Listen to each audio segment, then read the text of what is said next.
Vamos lá. Ok? Todo mundo aí? Então, como eu estava perguntando aqui, nós já estamos aí fechando 2 meses. 2 meses aí que a gente está tendo aí o nosso encontro aqui falando sobre gestão, sobre empreendedorismo e sobre comportamento pessoal. Correto? Então, como eu já falei, deixo bem claro, a nossa base para o nosso comportamento é a base bíblica, ok? É a base bíblica, que é a nossa regra de fé e a nossa bússola para a conduta. Então, existem muitas outras filosofias por aí que ensinam coisas boas, em várias religiões. E nós estamos aqui falando dentro do nosso sistema, do nosso universo, né? Do universo bíblico. E a Bíblia dá para a gente todos os ensinamentos que nós precisamos para sobreviver e viver bem. A começar pelo texto que diz: tudo que o homem pode fazer é o quê? É procurar ser feliz e viver o melhor que puder, da melhor forma, né? E a Bíblia ainda diz: anda no caminho do Senhor e faz o que é certo. Tem muita gente que não entende até hoje a palavra fazer o que é certo. Faz qualquer coisa por aí, mas não o que é certo. Então a gente tem liberdade de fazer o que é certo e a gente não é preso a fazer nenhuma coisa errada. Tem gente que está preso a fazer coisa errada. Vocês concordam? Conhece alguém que está preso em fazer coisa errada? Alguém conhece? Pode dar um exemplo rápido? Vício. Quem está viciado em alguma coisa ruim, né? Principalmente. Aliás, todo vício é ruim, né? Já começa por aí. É um excesso, né? Já faz excesso de qualquer coisa. Então, a gente vai ver que existe muita gente que está preso. Está preso. Mas, como todas as cadeias podem ser abertas, ainda há solução para quem está preso. E a Bíblia diz... Tem um texto que inclusive fica em Atos, quando os apóstolos foram libertados por causa de um grande terremoto. E aí o que acontece? O carcereiro ficou desesperado. E o carcereiro falou: agora eles vão acabar comigo, porque eles vão achar que foi eu que abri as prisões. E na verdade não foi ele, né? E aí o apóstolo chegou e falou nele e falou o seguinte: olha, creia no Senhor Jesus e será salvo. Tu, e ainda estendeu, tu e a tua casa. Entendeu? Então a Bíblia diz que existe liberdade para quem está em Cristo e existe vida, existe salvação. Nós temos tudo o que há de bom para aprender na Bíblia. Não temos necessidade nenhuma de fugir da Bíblia para aprender o que é certo. Ok? Então, quer fazer o que é certo? Quer aprender o que é certo? Leia a Bíblia. Eu tive um professor na época a gente tinha essa matéria, moral e cívica. Um professor que parece um personagem de um filme, assim, com a cabeça pequenininha e tal. Lembra aquele professor do Flash, que é da família dos Incríveis? Igualzinho ele.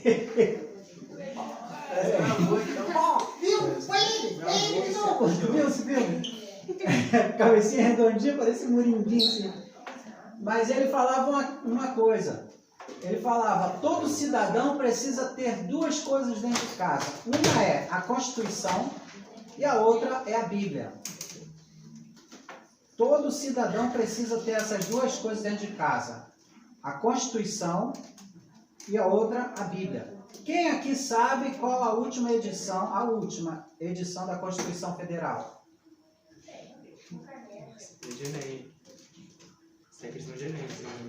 Questão de Enem, né? Meu Deus. 1988. Eu lembro até hoje de Ulisses Guimarães sentado lá, né? Assinando e tal, aquela equipe toda, aquela bancada. Só que depois ele teve um acidente com o helicóptero vindo para cá, para a nossa região, que é de Guaratiba, né? E aí o helicóptero dele caiu não sei onde, não acharam. Enfim, me parece um crime político, né? Mas não vem a questão. Mas foi a última edição da nossa Constituição Federal. Então, gente, se vocês querem ser antenados, vocês precisam ter conhecimento. Ok? Ter conhecimento. O pouquinho que for, já é capaz de dar grandes oportunidades e grande visão para vocês. Com pouco. Imagine com muito. Entendeu? Lembrando aqui que quando eu entrei na faculdade em 2004, lá na Lagoa Rodrigo de Freitas, e aí estava fazendo Relações Internacionais, o curso, né? E aí eu saía daqui, ia para o quartel, do quartel ia para a faculdade, da faculdade vinha para cá. Chegava aqui de madrugada, saía de madrugada, até não aguentar e tive que trancar a matrícula, porque eu tinha que acordar as crianças para ver eles de madrugada. Enfim, mas aí uma coisa que eu percebi é que na aula de uns professores mais chatos e exigentes lá do curso, ele falava sobre política externa, era a Renata, ele falava sobre os pensadores,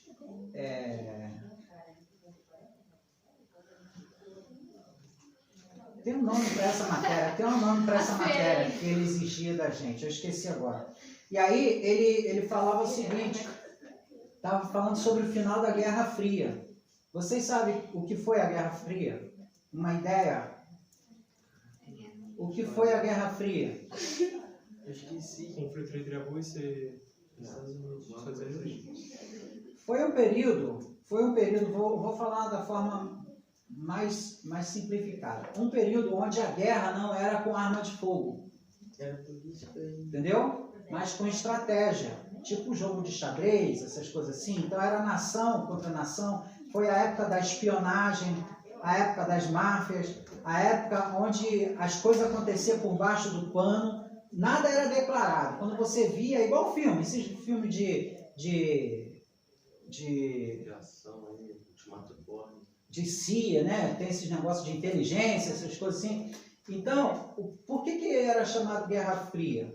Porque não era uma guerra declarada com fogo quente, né? Então, por isso falava fria. Mas era uma guerra contínua entre nações, não só a Rússia, a antiga União Soviética, mas muitos países com o mesmo sistema e o mesmo pensamento, e aí envolvia, sabe, uma trama, aquela coisa toda, e eles faziam guerra, era um país intervindo em outro país, sabe? Então, era uma guerra implacável, mas não era com fogo, entendeu? Uma forma mais coisa aqui para falar aqui pra gente. E aí, lá na faculdade, o professor, né, falando de um montão de pensadores, de um montão de coisa, tal. Aí, por fim, ele falou de Thomas Moros. Isso foi que veio falando sobre a quebra do paradigma, a quebra que era o fim da Guerra Fria, né? E aí ele veio falando sobre isso. Aí eu fiquei assim, né, ouvindo, né? Igual vocês estão aí ouvindo, não entendia nada ali. Não, eu não entendia nada, vocês ouvindo. Aí eu não entendi nada.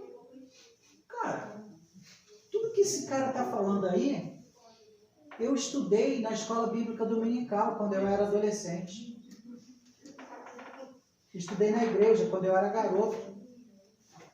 Aí, por isso que eu falo para vocês valorizarem o estudo bíblico na igreja.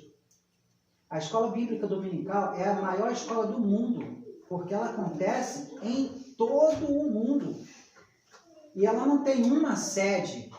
Entende isso? Não tem uma sede. É uma escola que acontece em todo o mundo. E aí, o que acontece? Naquela época, eu era adolescente, eu tinha que dar aula, né? Eu entrei para corpo de professores lá para dar aula. E na minha classe tinha pessoas adultas e até obreiros. Então isso exigia muito de mim estudar para não chegar lá e falar um montão de besteira. E eu lembro que tinha um vizinho, ele era desviado da igreja, um cara que conhecia muito da Bíblia, era um presbítero desviado, afastado da igreja. Ele teve alguns problemas pessoais, né, emocionais lá, e aí ele se afastou da igreja. Aí quando ele soube que eu, uma criança, estava dando aula na escola dominical, aí ele resolveu ir lá. Aí quando eu menos espero, tá ele lá entrando pela porta da igreja. Aí quando ele sentou lá, sentou bem na frente, ele começou a fazer um montão de perguntas dentro da matéria. Eu fiquei desesperado, né? Porque a pergunta dele, né? Eu fiquei desesperado, eu falei, quer saber? Aí eu respondi a maioria, mas tinha resposta que eu não sabia, né? Ali na hora, eu falei, olha, semana que vem eu trago essa resposta para o senhor. Na semana que vem estava ele lá para cobrar. Foi um desafio grande. Aí ele passou a me parar na rua, aí o negócio só foi apertando. Mas enfim, isso exigiu muito de mim estudar. Por isso que eu falo, estudar é a melhor coisa que a gente pode fazer, cara. Eu estava conversando com a Giane, tem muita gente falando dessa reclusão, o pessoal está em casa sem saber o que fazer, sem nada para fazer. Gente, tem muita gente que está crescendo porque está estudando. Tem gente que está aprendendo profissão nova, tem gente que está fazendo coisas diferentes que nunca fez, tem gente que está descobrindo talentos que nem sabia que tinha, tem gente que tinha atividade, mas estava parado e voltou, porque estava fazendo outra coisa, agora voltou com a atividade. Então não tem porquê a gente ficar sem o que fazer. Sem o que fazer. Então, gente, estuda. Você quer liberdade? Estuda. Estuda. Porque a maior liberdade que a gente pode alcançar é o conhecimento. Entende isso? Inclusive, uma coisa que é muito falada, até na faculdade, isso é meio que universal. O que é o poder? O que é poder? Poder é você ser capaz de interferir na ação de uma pessoa ou na vida daquela pessoa. E você é capaz de fazer por duas formas. Uma por força e outra por persuasão. O que é persuasão? Fala para mim, alguém. Pressão. É você persuadir uma pessoa através de quê? Chantagem. De chantagem, de conhecimento que a pessoa não tem e você tem. Então você trazer para a pessoa argumentações. Você persuade uma pessoa através de argumentações, correto? Então, e aí tem vários sinônimos, várias palavras para isso. E uma das coisas piores que pode acontecer é alguém usar de mais conhecimento do que a gente para convencer a gente de alguma coisa. Essa é a pior escravidão. Porque você pensa que é livre, mas tem uma pessoa usando de um argumento, está persuadindo você, está enganando você, ou até que esteja com boa intenção ou má, não importa. Mas ela está exercendo um poder em cima de você, sobre você. E por causa disso, você vai tomar reações de acordo com aquilo que ela acabou de argumentar com você. É por isso que os psicopatas, né, aquelas pessoas que fazem maldade com a maior frieza, são pessoas muito inteligentes. Por quê? Eles usam do quê? Da persuasão, do poder da persuasão, do conhecimento. E aí eles podem fazer uma pessoa agir conforme ela quer a qualquer momento. Ela é capaz de fazer você ir levantar para beber água agora, entendeu? Porque ela persuadiu você. E aí ela de repente, e isso tem muita gente que estuda para ter envolvimento, gente, o que houve? O que foi? Vocês querem rir? Vai rir lá fora, vai lá, dá uma pausa, 5 minutos, ri lá fora. Que aqui o assunto é sério. E aí, o que acontece? Se você, eu perdi o que eu ia falar. Em relação à persuasão, pessoas usam tanto para um lado negativo quanto positivo. Eu tinha uma palavra para falar, eu perdi. Mas vamos lá. O problema da persuasão é o quê? É que a gente fica sem atitude e sem armas para se defender. Fala. Psicologia reversa também se aplica nesse caso? É esse caso. É esse caso. Entendeu? Você me trouxe de volta. Existem pessoas que estudam para saber se relacionar com pessoas. Por exemplo, um repórter. Um repórter vai entrevistar o Felipe. Aí, se você for fazer uma pergunta ao Felipe, por exemplo, pergunta ao Felipe, qualquer um de vocês, qualquer coisa para o Felipe. Uma sondagem. Hã? Uma sondagem, no caso. Qualquer coisa. Pergunta qualquer coisa aí, Felipe. Por que barata sabe voar? Porque barata sabe voar. Agora eu vou falar de uma pessoa que vai usar de persuasão. De uma pessoa que vai usar de persuasão. Ou persuasão. Tem gente que fala assim, né? Mas é persuasão. Felipe, veja bem. O bicho que tem um corpo com a dinâmica, com formato proporcional, ele é chato e ele tem, quando ele abre asa, ele fica como um lençol no ar, ele amortece, ele tem maior poder de absorção ou de usar o ar como mola para se manter flutuando e tal. E aí a pessoa começa a falar um montão de coisa, ela não pergunta, ela fica falando um montão de coisa antes de perguntar. E aí no final das contas, quando o Felipe vai responder, ela fala, não responde não, eu já sei o que você vai responder. Tá entendendo? Por quê? Ela botou na boca da pessoa, todas as palavras que ela quer ouvir. Entendeu? Quem é que estuda para fazer isso? Por exemplo, repórter. Entendeu? Você já viu que o repórter, às vezes, ele faz uma pergunta de 5 minutos? Porque ele explica tudo para o cara que vai responder. Por que explica, se ele está perguntando? Porque ele está botando na boca do entrevistado aquilo que ele quer de volta. Assim são as pessoas com a gente também, amigos nossos.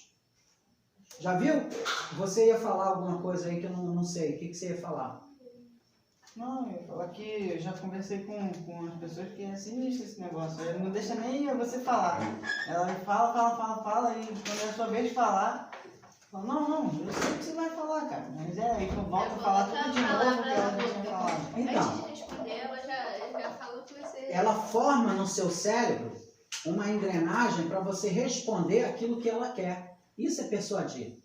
Entendeu? Isso é persuadir. E vocês passam por isso nas amizades, seja na família, seja na escola, seja entre os amigos, seja na igreja, seja no trabalho, em qualquer lugar, vocês enfrentam isso e não se dão conta. Meu professor de filosofia lá da escola, caraca, ele faz muito isso.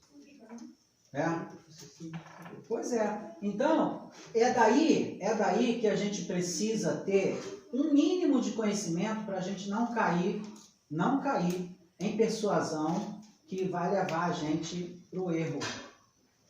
Correto? Existem persuasão, pessoas que estão persuadindo a gente, até com boas intenções. Mas eu, pessoalmente, não acho que nenhuma boa intenção justifica fazer uma pessoa tomar decisão porque eu quero que ela tome. Entendeu?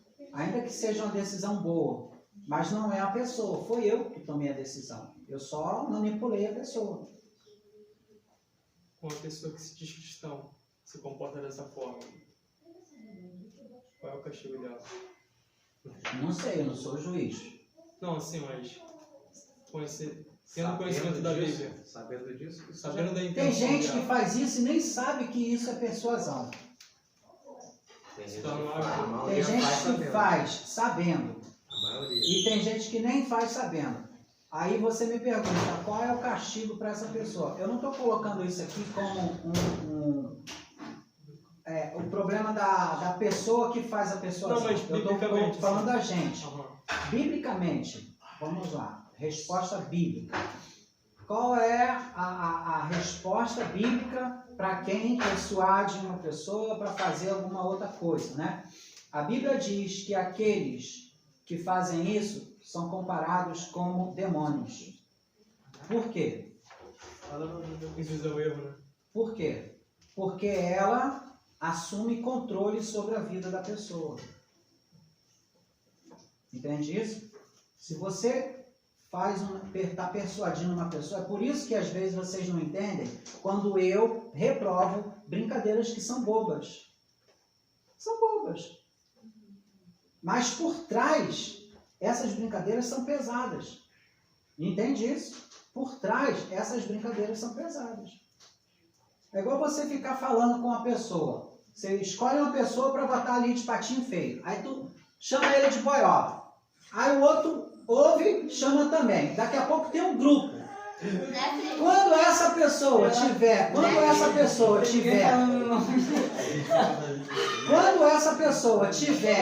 no momento frágil da vida dela, Ela vai ficar. isso vem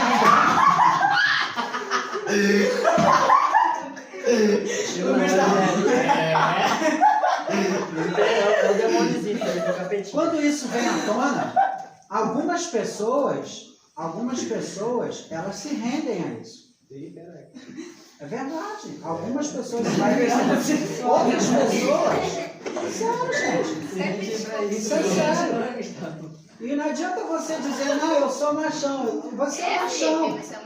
Você é machão, mas o dia que você passar por alguma situação difícil na sua vida, ninguém garante que você vai continuar sendo machão.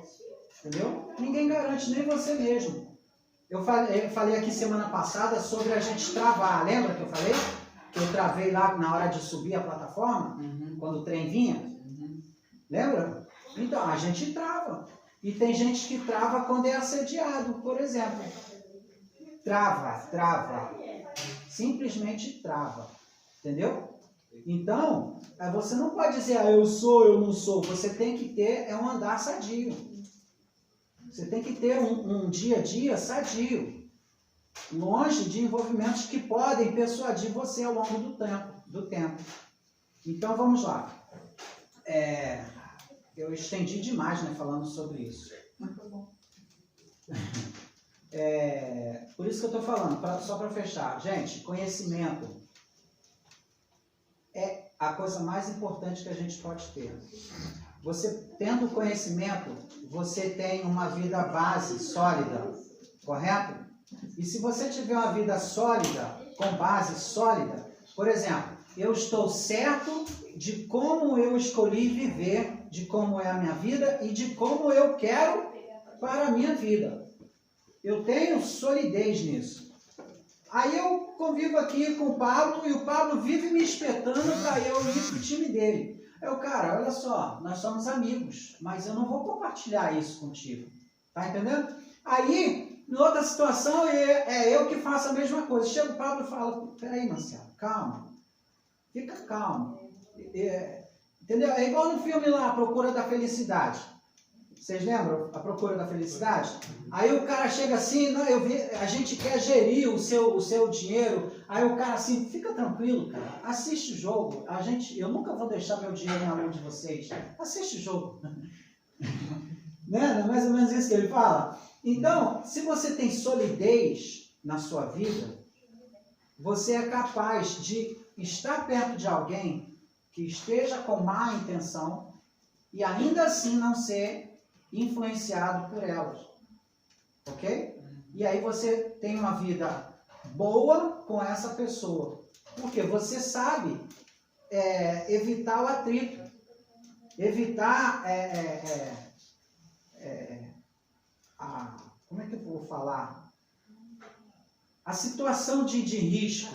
Entendeu? A situação de risco. Porque você está certo daquilo que você é e daquilo que a pessoa é.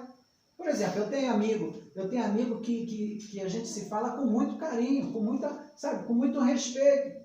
E aí, Chiquinho, e aí, tal, e aí, fulano, tal. Mas o cara é espírita. Eu sou cristão, mas qual o problema? Qual o problema que vai existir entre nós? Nenhum. É o espírito. Eu sou evangélico. Entendeu? Eu não tenho que ter problema com isso. Uma vez que eu esteja sólido naquilo que eu sou. Então, se você não tem solidez, procura ter o mais rápido possível. Porque senão, pessoas podem trazer você conduzir você a fazer aquilo que ela quer que você faça e não o que você mesmo gostaria. E não adianta você dizer, justificar, falar, a verdade é a verdade, sempre vai ser. Entendeu? Beleza, pessoal? Show de bola? Então, vamos lá. Hoje, como nós estávamos falando, nós estamos fazendo aí 2 meses de encontro aqui. Alguns resultados nós estamos tendo e nós vamos comentar um pouco sobre isso hoje. Mas agora nós vamos fazer um intervalo porque nós vamos comer uma pizza.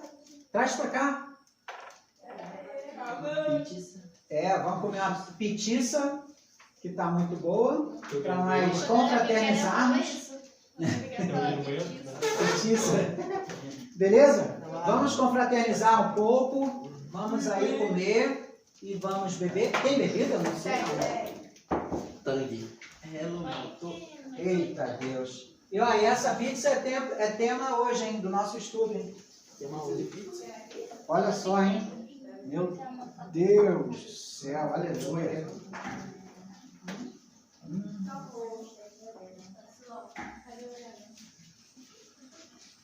Eu vou dar pausa aqui.